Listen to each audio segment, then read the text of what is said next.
আপনার মোবাইল নাম্বারটা বলুন তো। আপনার 0108 1147 8139 1147 আপনি কি করেন তাহলে? আমি হকারি। কোথায় হকারিং করেন? আমি কারণ মাঝে হকারি করি।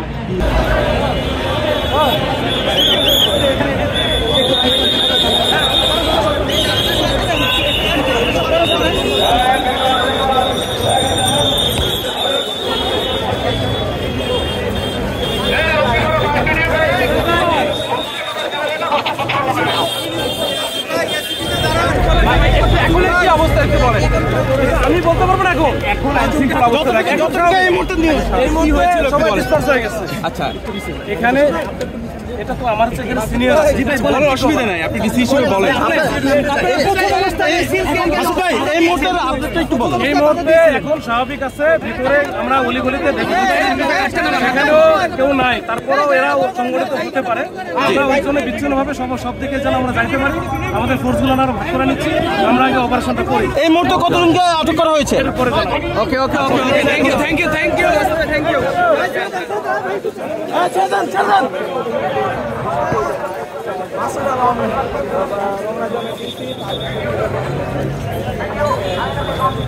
ভালো সম্পর্ক পেয়ারা, আমলা, শশা, বাকরা চিনতে গেছি। আপনি শুক্রবারের দিন নামাজ পড়ার জন্য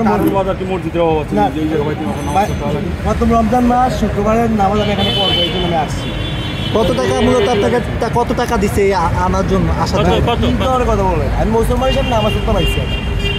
আমার কোনো সংগঠনে কিচ্ছু না, আমি সংগঠন জানিও না। আমি আসার পরে আপনি দেখছি এটা সুন্দর লাগছে, আমি জন্য রাস্তা পেয়েছি।